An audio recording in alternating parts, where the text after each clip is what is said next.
Oh, Okay, here's so, Linda. You ready? He's oh early. yeah, so much anticipation. Hi, Linda. Hi. Nice to see Good to you. see your torso. Oh, Your head's cut off. my, oh, you never know how that thing is going to move around. Yeah. Yeah. Welcome to Awakening Lands, part of Feeling and Appreciating Things That Are Bigger Than Ourselves Studios. This idea of culture shift is just so critical because we can't solve these meta crises within the paradigm in which we're sitting. We're going to have to do something else. There's people all over the world who are really devoted and striving towards making change.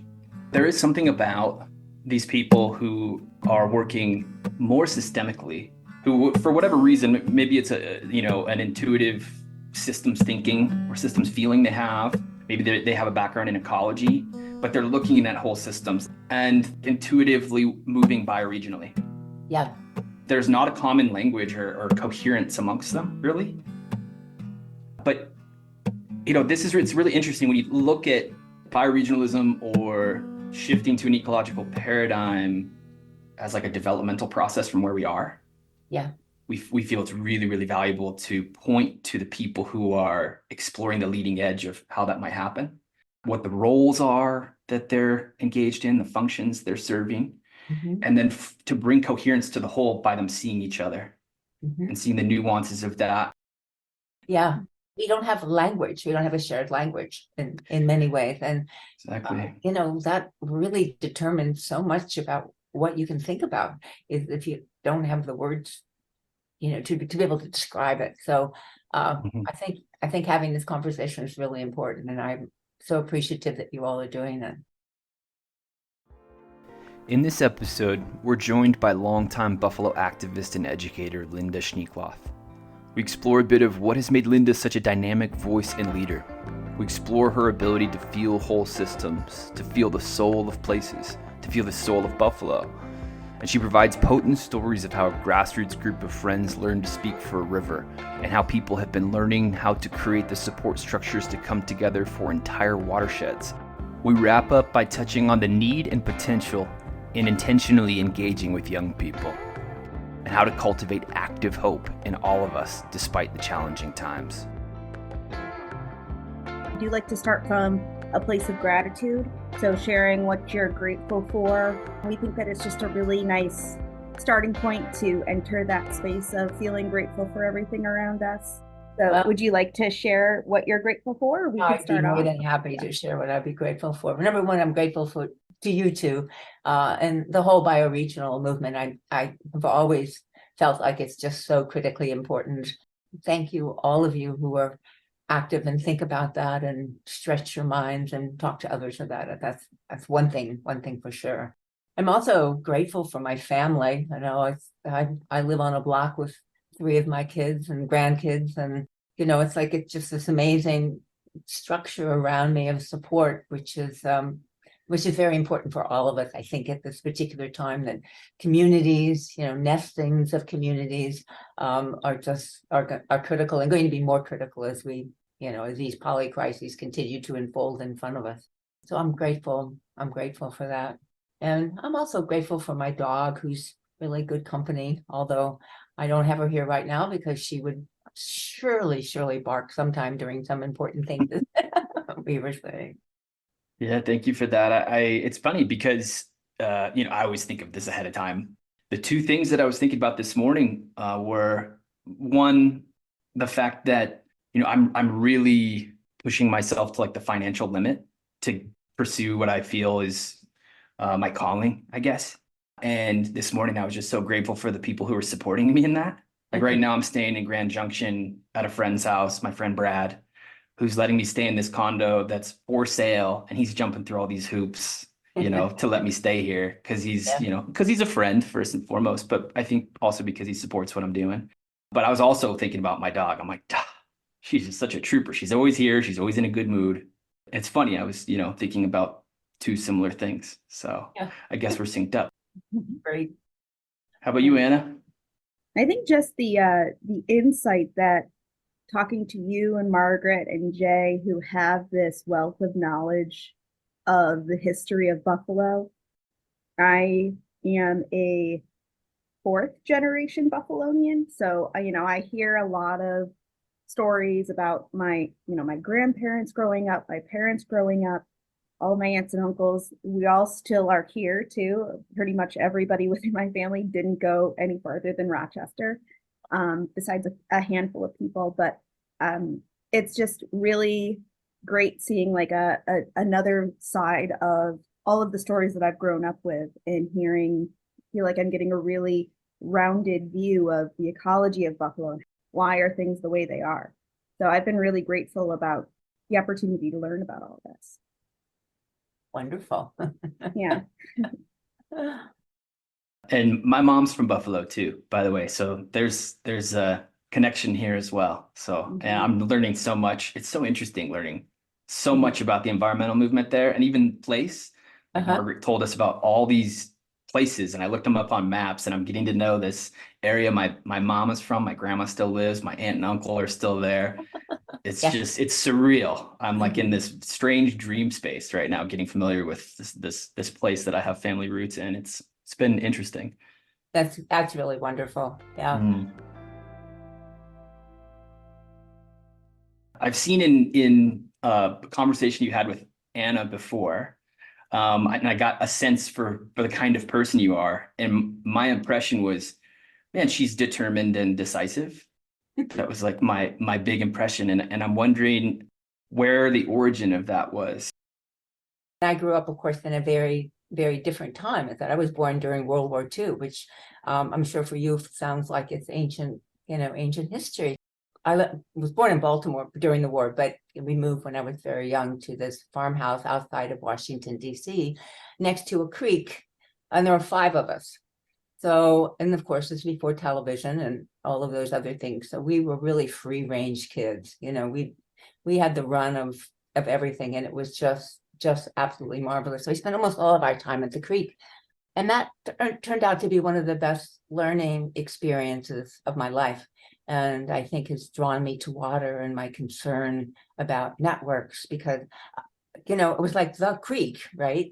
And the woods around the creek. And I remember running through the woods and feeling everything, it's like everything was connected. It's like it was this amazing experiences that I would have in the woods. And it was one of the things I think I learned very early on, was that life is so much bigger than we imagine it to be. And it's so much more interconnected than we ever thought. And that's always stayed with me. And I think that having had that experience as a child was really, really, significant. But also, I think it really made a big difference that I would wander up and down the creeks. And it turns out I grew up on the northwest branch of the Anacostia River, which of course I didn't know when I was a kid, but found out as I explored, well, this creek is connected to this creek. And then suddenly I began to understand how the whole system of water in my region worked as I moved into being a teenager. And that was so significant.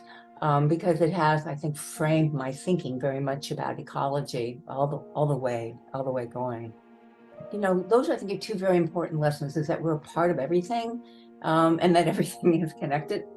But I also learned something else that I think might be interesting to people, is that I learned as I was growing up, things that happened to me were very, very personal. But I've learned over time that those personal things were actually a part of much larger movements. When I was an adolescent, because of urbanization, I found out later, in suburbanization, they fixed the creek to stop the flooding, which meant, of course, they destroyed the creek. They took down the woods, they straightened the channels, and essentially wiped out what had been our home as children. And I felt such grief about that, and it felt so very personal.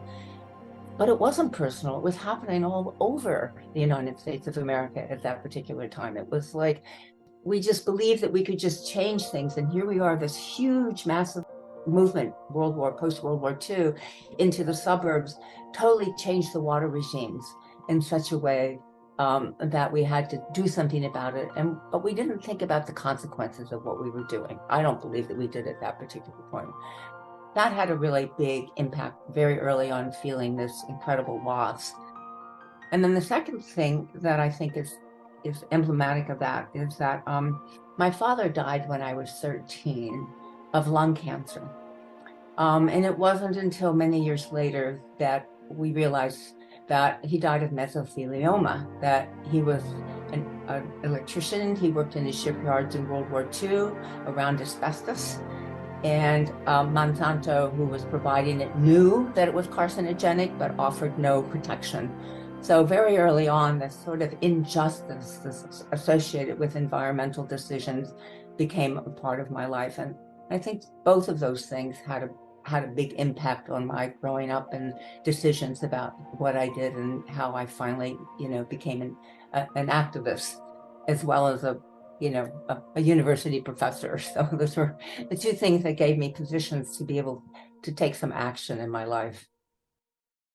Lynda's early years of becoming intimately familiar with her watershed, of running through the forest and feeling profound interconnectedness, of loss of place and family to the realities of a populating and industrializing world, as Anna will point out, made Lynda especially prepared for what was to come. The landscape mechanization and destroying, straightening waterways, using it for our benefit, and the health issues that come along with industrialization are so present in Buffalo. Absolutely. But yeah, I'm wondering if you can tell us the story about what brought you to Buffalo, New York. Well, I had got my degree in landscape architecture, which was great because, again, that's very systems thinking. Landscape is very, very much about that, and was teaching at Virginia Tech. And my partner was working here in Washington, D.C. at the Department of Energy. And we were frankly looking for jobs in the same place and applied for a number of things. And it turned out that Buffalo, New York offered both of us a job. I wasn't convinced that Buffalo, New York was exactly the place that I wanted to come. I think I remember telling people that when they said, Buffalo, New York, oh my God, this was like 1982, shortly after the blizzard of 77 that everybody in the world knew about. I told them that I was just going on to the Peace Corps in Buffalo, and nobody doubted that that was possibly the case. Oh, no. But yes, so we moved to Buffalo with my two kids, and it was a great decision. We fell in love with Buffalo immediately. And we also, in addition to the university position, Bob and I had a small consulting firm, and we were hired as the participatory consultants for the first Buffalo waterfront study that happened in 1982, started in 1982, about the reuse of the waterfront, because the industry had all left. It was contaminated. It was, just an awful place. And the question was, well, what could this be? And that was the first study that sort of asked that question. And hundreds of people in Buffalo participated because, it's like things were really bad. You dove right into activism. You brought this sort of systems thinking, this sense of systems in the whole, and also this deep experience with your watershed. Yeah. Back in Baltimore and in Washington, D.C. And so you were seeing the watershed of Buffalo as well, which is so interesting. And you came into a particularly devastated ecology. Yeah. Yeah. It's kind of hard to imagine now how bad things were in Buffalo at the time that we came. It was a depressed city. I think there's no other way, I think that entities like cities can have those kinds of emotions. And if you think about it, in 1950, there's like 600,000 people lived in Buffalo. What is it now? 275 now? Wow. It's like it's almost even hard to imagine some of the changes. And then I remember 1985 that Bethlehem Steel closed. They weren't committed to this place. They were, international. They were gone. And think about thousands of people out of work and all of the companies and the businesses and everything that supported those people. I mean, you can just start to imagine. Mm-hmm. It makes your heart hurt to think about how difficult that was for the people who were in the city at that time. That's where actually I met Margaret, was around that sense of depression, because we held a conference. It was called The Spirit of the City, where we asked people from all walks of life to come and share their experiences of the city. And that was like people who were in the unions, or Native Americans, or people who lived on Delaware Avenue, or steel workers. And it was a chance to sort of sit down and listen, and for them to be able to tell stories of what their lives in Buffalo had been like. Our speaker was James Hillman. I don't know if you know his work, but he's an archetypal psychologist, and he talks about anima mundi, the soul of the world, and so the soul of places. It's no wonder that Lynda was drawn to explore the soul of Buffalo as a place with the people of the community. To me, I'm reminded of her sense of connection to her entire watershed when she was growing up. This ability to feel and relate to whole systems is essential for us all to cultivate, to understand how human communities can be truly ecological. And Lynda certainly exemplifies this. How do you start addressing a place that feels that way, and that people within that place start to feel that way? It became actually very challenging, because, how do you even begin to ask the questions of a city, that is feeling that way about itself? Like a child abandoned. We did all that wonderful stuff for you, and the beginning of the Industrial Revolution, we did bread and steel, for God's sakes, like the most basic parts of life, and you're gone, and we're just hanging out here. It seems that there is a really vibrant movement that's been happening in Buffalo for quite a long time. Certainly, there have been some really important events in the history of the environmental movement overall. And I'm wondering, was there something about the extent of the devastation that opened up the possibility for that? I think absolutely. I think that there was a vacuum. People who love Buffalo, I think one of the interesting questions is, can people love a contaminated place? And something to be addressed. But, people really love Buffalo. You don't just leave if you don't have to get up and leave. But then the question is, well, what do I do? And I think that what happened in Buffalo was that it's just like that opening that happened, because most of the official regimes that were used to solving some of these problems, were sort of paralyzed. That's, there was a stigmatization on our place, and so nobody wanted to invest economically or whatever. So how as a community of people then do you start to take action? It was like hundreds of little things. It was not like one big movement that suddenly everybody figured out what to do. And I can think of many organizations that started in the 80s. The one that Margaret and I were associated with is the Friends of the Buffalo River, the Olmsted Parks Conservancy, the Western New York Lands Conservancy. There was a whole series of organizations that now are pretty powerful in our community that came up at that time. Women for Downtown was one of the major groups that came forward. It's like, what can we do in our community to talk about the quality of the heritage? Number one, it's like the Preservation Coalition of Erie County and the Landmark Society of the Niagara Frontier. All of these things started around this time because people were intensely interested in being able to give voice to the depression they were experiencing all around them. And think about that sense of abandonment. This is a defining characteristic of Buffalo, even in the present day. They were left with contamination while industry went elsewhere. And this experience has dissolved the illusion for many Buffalonians that so many of us in the wider modern world still live with, that so many of us can learn from in order to see the wholeness of ecology, that there's no such thing as a place called away.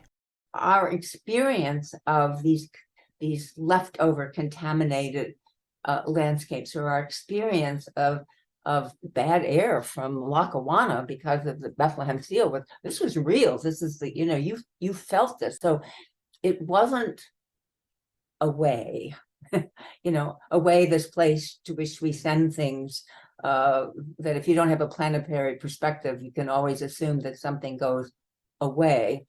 Of course, there is no away. My parents both grew up in South Buffalo, not too far from the old steel plant. And my parents said that, when you opened the windows in the morning, there would just be soot and all the debris from the air just gathered on your windowsill. Yeah. That was not abnormal. And that was just how life was. But we're kind of entering this world now where we acknowledge the environmental impacts on overall holistic health as well. That's a really critical component to a healthy society. So I'm wondering if and that's something that you mentioned before as being a real motivator for you. So I'm wondering if you could tell us some of the stories and the challenges of how overall social well-being and the health of the environment are just so interconnected. Yeah, absolutely connected, because it's like we are our environment. Where do people think they come from? I mean, it's like it's from the food and the water and the air, everything you have around them. We don't make babies; the earth makes our babies. When we put things that are bad into our bodies, that's our bodies. It's like we're not separate from the earth. We're not separate from anything outside. And think about what Silent Spring did in terms of really opening up the understanding that the things that we were doing to ourselves was killing us. We're killing the birds, that were killing us. Silent Spring. Then specifically in Buffalo, there was another event that showed us that the way that we are treating our ecologies and our landscapes is actually killing us. Love Canal, which is right here, in our region, was called the first environmental disaster, not because it was, but because it was the first time that we actually recognized and named it as a human-caused disaster. Love Canal was one of the most significant events that framed thinking about what happens. Now we know it still happens. It happens in places all over the world. It's happening particularly in other countries because they're expendable to our way of thinking, right? But we know better now. We know better. I mean, all that contamination, those 200 some tons of toxic waste are still up there, and you can go up and see exactly where all of that stuff is. It's like it hasn't gone anywhere. So I don't know what we do with all that stuff, all of the waste that we've generated over the last 150, 200 years, and whatever. It's pretty mind-boggling. Makes my head hurt. Mine too. But Lynda has done a significant amount in her time in environmental advocacy in Buffalo to clean up contamination, to give people a sense of possibility for another way. Where the Buffalo River came from was extremely industrialized, was not accessible to people who lived around it. And now it is, with the help of the Buffalo Niagara Waterkeepers, which came out of your Friends of the Buffalo River. It's a huge kayaking and canoeing and paddleboarding spot. People love to go down there. There's a lot of regenerative projects that are replacing the hardened shorelines with, more of those living shorelines. There's animals and wildlife there. And it still looks pretty post-apocalyptic because you're going through these abandoned grain silos. But it's almost like a sense of pride for Buffalo, where it's like, hey, let's go down to Silo City and get dinner and sit on the water. And I'm wondering if you want to talk about your experience with, you were the part of the group that started revitalizing it. Yeah, well, it's interesting because it actually started from a bioregional perspective when the International Joint Commission developed their area of concern policy. It's like, the Great Lakes were dead. And it's just amazing to think that 20% of the world's fresh water was in, such dire condition. They said, well, they're going to hit the point source pollution first. And so they developed this remedial action plan, and and identified the 42 toxic hotspots on the Great Lakes. And we have 2 of them right here, the Niagara River and the Buffalo River. And each of those areas were developed through the EPA to develop a remedial action plan. When they finally said, okay, here's the plan, we have to clean up the contaminated settlements, we have to do X, Y, Z, we didn't quite trust the Department of Environmental Conservation to really do it. So we said, okay, we're going to form a friends group, and we're going to just, kind of keep bugging them all the time and make sure that they do what they said they were going to do. And people like Ken Sherman, who was actually a Lutheran minister, helped start the Peace Center, who was a really great organizer. Margaret, myself, Barry Boyer, who was at the law school at that time. There were a number of people in the residence. And so we put together this Friends organization, the Friends of the Buffalo River. So, we decided we would be the voice of the river. We would just keep the river in the public, in the conversation, developed really good relationships with people in City Hall. We used whatever capacities that we had. And one was that we had, like my connection with the university, so we had access to students. So we did projects along the river. We would meet with community groups. We developed a greenway plan. What are the capacity of connecting people back to the river? We got a 25-foot setback passed for the protection of the water. So it's got to the point, where at least in the city of Buffalo, nobody in the city would do anything at the Buffalo River without calling the Friends of the Buffalo River, because we did sue them once. We certainly had the capacity to embarrass people if they weren't, doing things properly. But this was all a part of that transformation that, we knew that the industry was dead. There was no question about it. So what are we gonna do with this? And bringing the river back into our community was part of the whole deal.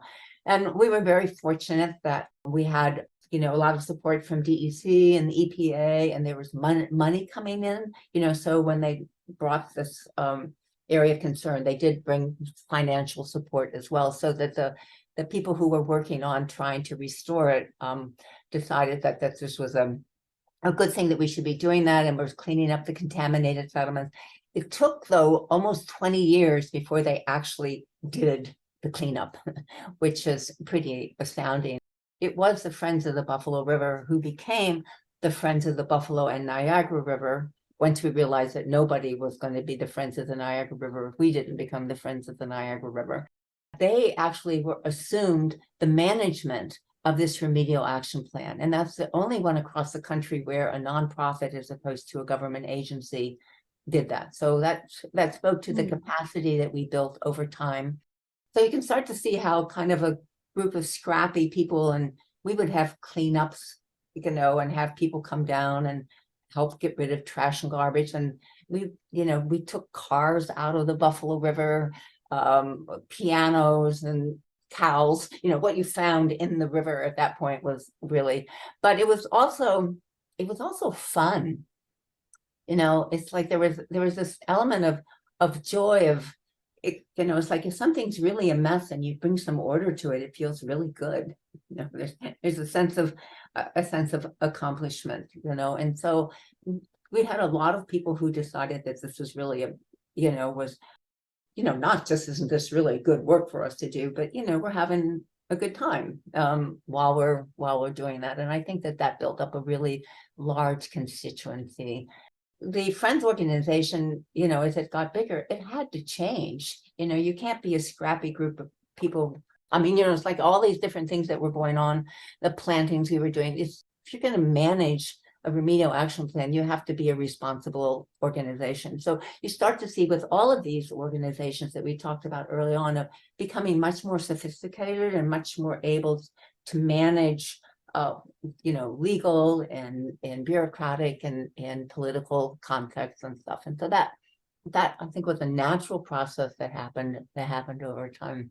But it's like, I think about, the tree plantings that we did. I don't think any of the trees that we ever planted grew because the soil was so contaminated. And, but those mugworts and those, kind of wild species that came in, They knew exactly what they were doing, those plants, that they came in and they were able to, sort of enrich the soils and do what needed to happen in order to progress, so that now we can actually plant, some of the native species that grew there along the waterfront. I remember, I think it was like the 25th anniversary, when one of the reporters came up and said, "Could you have imagined that all of this is, wonderful stuff would happen?" And I said, "Yeah, of course I could imagine it. Why else would we have done it? If we didn't absolutely believe that this river could be regenerated, if we didn't believe that we could have fish that didn't have tumors, if we didn't believe that the water could become cleaner." So of course we did.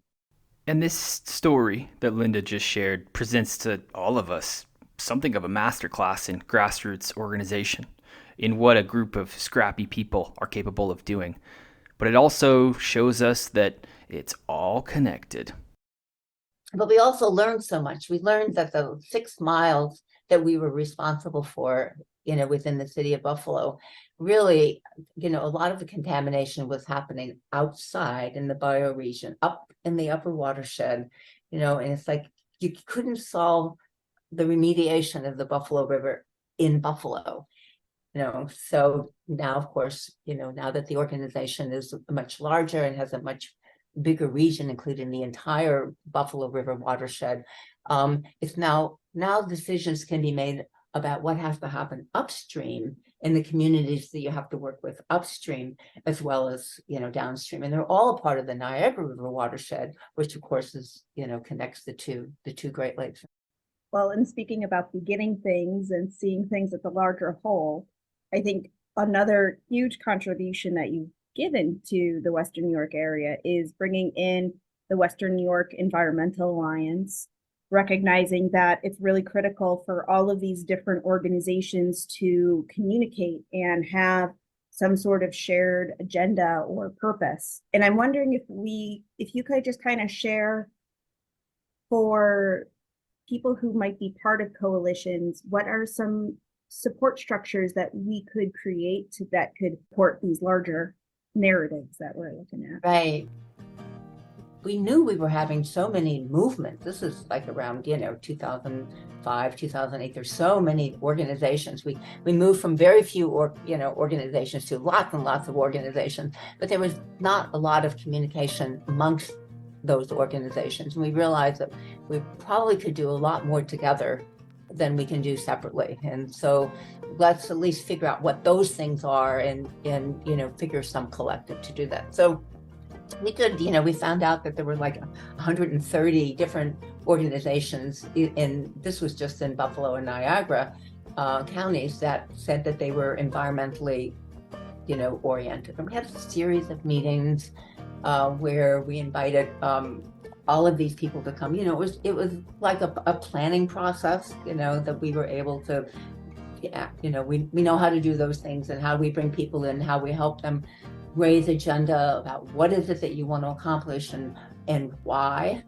and decided that yes, indeed, we really did need this kind of an umbrella organization, because people realized that they really did not have contact with their peers. So it's really hard to think bioregionally when you and 3 other groups are doing kind of the same thing in your own communities, but if you got together, you could probably figure out how to help each other advance what you were doing. And so that was one of the main reasons that we got together and got organized. And it was organized around a series of topics that the group had identified during the planning process. That talked about urban structure, we talked about transportation, we talked about contamination, we talked about climate. So each of these different things, and groups could decide whether they wanted to belong to one of these subgroups. And those groups met every month, subgroups met every month. And during this early planning process, I can just give you a couple of examples, like the whole biking transportation, the whole biking movement in Buffalo was really reinforced by this, by this collaboration of what was going on, but finding all the groups, finding each other, and now going forward. And I think our biking culture is just amazing here. It's really, really wonderful. Another thing that came out of it was that the city of Buffalo was the first time in like 50 years redoing its zoning and putting together the green code. And members of our group were very active in getting issues like about local farming, how do we handle vacant lots, how do we deal with climate, so water issues and water, green infrastructure, all of these things got included in the green code, in part because of the participation of the different various members of the Western New York Environmental Alliance. So you can start to see how that kind of collaboration could really pull forward a lot of the expertise and experiences of people in the community, and I think it was very, very successful in that way. It has some structural problems because let's face it, most environmental and social justice groups are just on the edge of making it, right? Yeah. Hardly making it. Larger can feel like it's a conflict of interest, and this is one of the things that we've always had to deal with, is that how do we provide services without external funding, as a collaborative. Collaboratives are really difficult in that respect because people are usually just pushed to their end to do their major mission. But we've continued, and we continue to find ways now with, I think, the 30-30 campaign is going to be 30 by 30. It's going to be a really a powerful way to bring people together to talk about how the climate and the social justice and the species issues all come together, around this whole question about how do we preserve the fabric of life on Earth, which is what we're really trying to do right now. Mm-hmm. Yes, yeah. Looking high level, right? Because that's what we're doing when we're speaking bioregionally. In the conversations Anna and I've been having as we've been, feeling into, how do we approach this shift to an ecological paradigm, to more bioregional ways of being together? If we see this as like a developmental process, we see that we need to focus on support structures. How do we build one step at a time? You mentioned the Western New York Environmental Alliance as a support structure that's weaving together these different institutions. You just mentioned 30 by 30, which I think in the Erie Niagara area is providing the support structure of narrative, of purpose, of direction to head in. Another support structure that Anna and I know you're really passionate about is providing the accessibility for young people who have the inclination, the desire to be a part of healing the planet and their places. They need mentorship, they need access. There's so much that they need. And I wonder if we can explore from your perspective as a professor, somebody who spends time with younger people on their educational paths and you mentor them. How do you see that? And what should we focus on so that young people can be regenerators? Oh, I think that is so absolutely important. And I also think that it's complex and difficult. Around 2015, 2016, we gathered together a group of the people who were working with young people. It was the Massachusetts Avenue Project, Grassroots Gardens, people who were working with young people in the environment. Most of these kids were involved in food issues, and a lot of them came from frontline communities, which I think was really critical and really important. But the Alliance, decided that, well, maybe we could put together a youth group of people young kids who might be interested. And now this isn't college age. I can talk about that in a different way, because once you're in school and in college, it's a little bit of a different organization. But we supported them for a number of years, as having these young people come, and they had all kinds of workshops. And this was, Greta Thunberg came forward and was such an inspiration for young people. And they were very, very, very inspired and very competent. I mean, it's like, they needed help every now and then, but at the first conference, is like Lorna Hill, who was working with us at that time, she said the thing that really grabbed her was the kids said, well, where are the grown-ups?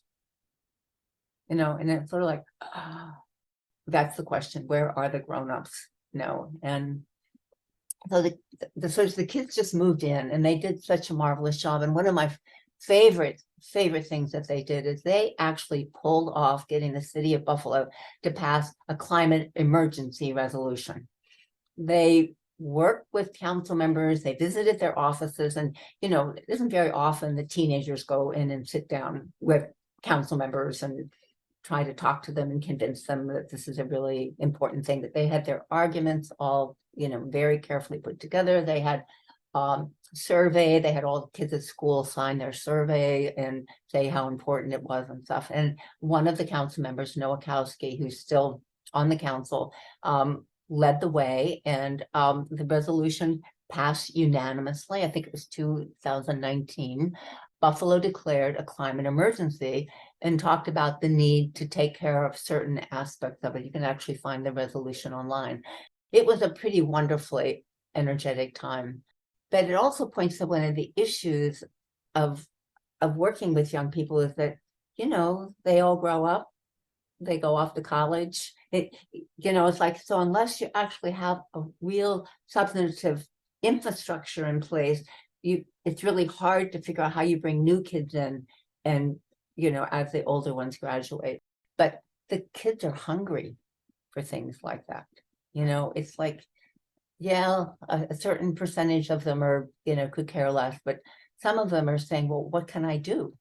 And if you don't give them space to what can you do, it becomes really a problem. And then the other piece of data that really seems to me really important is, like, this was during the Vietnam War. They did a study of children whose parents were involved in the opposition to the war and children who didn't. And children whose parents are actively involved are much more hopeful than kids whose parents are not paying any attention to what's going on. It seems like there's a generational conveyance, is that if your parents believe that they have the right to take some actions and to do things, that the kids, they get that. You started a book club based on the book Active Hope, and it has continued, and it's really a source of deep spirituality for a lot of people. It's full of more healers, people who have been counselors and psychologists, and who have more that feeling, that heart sense rather than the head sense of making the world a better place. So I'm wondering if you could just share that, what you think, why you think having those kinds of support structures are so important. First of all, thanks for bringing up Active Hope. It's a really important part of my life. Joanna Macy and Chris Johnstone's book Active Hope talks about what our sense of both what hope is and what grief is. And I remember reading Joanna Macy's book in the 1970s, or an article by her that was about ecological grief. And that was such an eye-opener to me. It's like, because I'd never put language to, you know, my grief about the creek, for example. It felt like, I don't know, it's like it wasn't permitted. There was no language that said it was okay that you would grieve for a creek or you would grieve for a place. Although people do it all the time, you know, it's like, but the language is important. So when they wrote this book, it's like, you know, she talks about extending your sense of time. You know, everybody talks about being in the moment, and that's so critical, but it's sort of like your life is just this big, and life, you know, it goes on, you know, for 3.5 billion years, you know. It's like, and the fact that you're even here is such a miracle, because that meant every single reproduction in that 3.5 billion years was successful and ended up with you. You know, it's like it's pretty awe-inspiring when you start to think about what each life and each person here is such a blessing and such a miracle. So yes, I think you're right. Many of the people who are in Active Hope are actually healers in some capacity, and that work with other people who are trying to deal with their own sense of loss and sense of grief about the planet, about their grandchildren, about the children. And so I think about the civil rights movement and the African American and the movement over the last, couple hundred years of how hopeful the Black culture is still, in spite of everything that we've done to them, that they still live life of joy and in great gratitude. I think about Native Americans, who wake up every day with a sense of gratitude and, their Thanksgiving address, in spite of everything that's happened to them. It's like we now are in that position too, where our lives are being destroyed, that our children's future is not really assured. And that brings me great pain. But I can't let it paralyze me, because if we paralyze those of us who care about those things, then there's no communication, there's no interdependency, which is what we really are all about anyway. So the Active Hope group has been kind of an ongoing place where we can come together and we can speak to those elements of grief, and we can speak to our consciousness is not isolated. It's somehow embedded in what Hillman calls the world soul, the anima mundi, that we're all a part of this one thing. We live in a world that denies what I would call the imaginal, the imaginal that understands and places meaning underneath. It's like I keep thinking about it as a spatial thing. There's something that is underneath of everything else that is deeper. It's like we are literally soil. That's where we come from. This is not a metaphor. Land is alive and real, and it's like somehow or another we've othered so many things in our culture. We've excluded so many other things in our culture that we have to find ways to bring these back in, and that happens in our relationship when we're in the natural world, and it happens in our relationship with other people who also are striving to see through this exploitive culture that we live in, so that we can start to really understand what's important in our lives and come back to the ethos of love. I mean, when you think about it, it's why do people, I said before, why do people, do work on contaminated landscapes? It's because they love.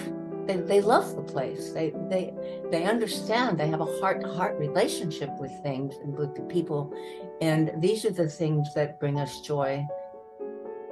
I think we're entering a point in time where the Western quote-unquote culture is experiencing more and more grief.